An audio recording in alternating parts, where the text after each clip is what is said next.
While this is still probable cause, the evidence all points to Jarvis Butts.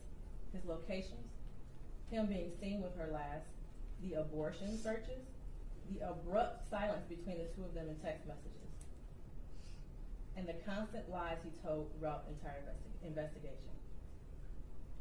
And they were proven to be lies with text messages and other testimony.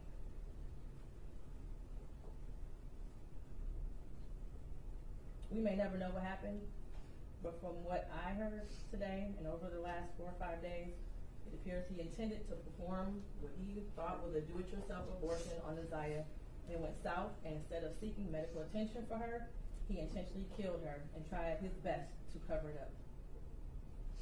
As much as I want her to be alive today, there is at least probable cause to show and believe that she's dead and that she was murdered by Jarvis Butts.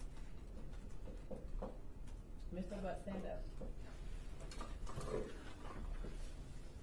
You've been sitting over there for 4 days with your head down, sitting between and behind your attorney with your mask on and taking vigorous notes. I want you to pay attention and listen to everything I have to say.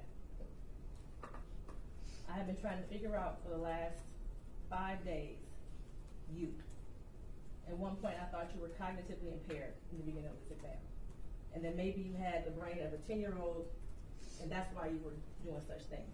But as I heard more and more testimony, you're just the true definition of a pedophile.